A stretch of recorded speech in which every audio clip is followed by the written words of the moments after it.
श्रीमद् भागवत गीता यथारूप, जो क्रोध तथा समस्त भौतिक इच्छाओं से रहित है, जो स्वरूप सिद्ध आत्मसंयमी है और संसिद्धि के लिए निरंतर प्रयास करते हैं, उनकी मुक्ति निकट भविष्य में सुनिश्चित है।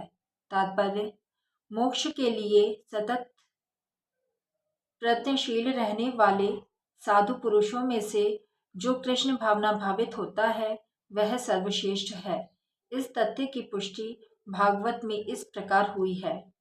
भक्ति पूर्वक भगवान वासुदेव की पूजा करने का प्रयास तो करो।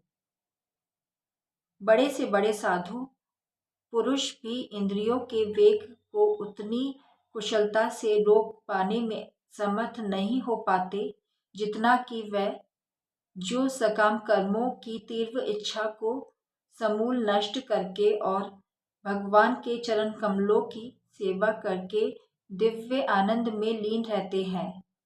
बद्धजीव में कर्म के फलों को भोगने की इच्छा इतनी बलवती होती है कि ऋषियों मुनियों तक के लिए कठोर परिश्रम के बावजूद ऐसी इच्छाओं को वश में करना कठिन होता है।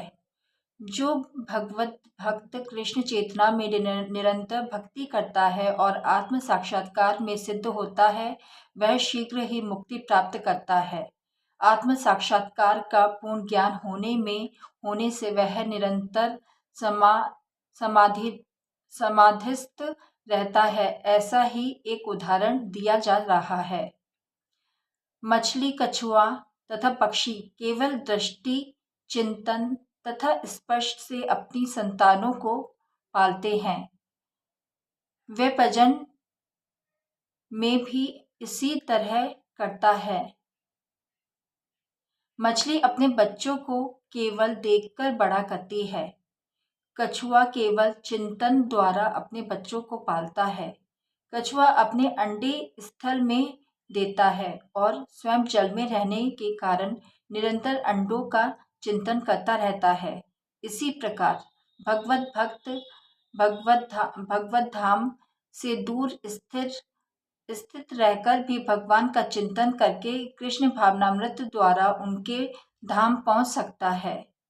उसे भौतिक कलेशों का अनुभव नहीं होता। यह जीवन अवस्था ब्रह्म निर्वाण अर्थात भगवान में निरंतर लीन रहने के कारण भौतिक कष्टों का अभाव कहलाती है। तो मेरे संग प्रेम से बोलिए राधे राधे।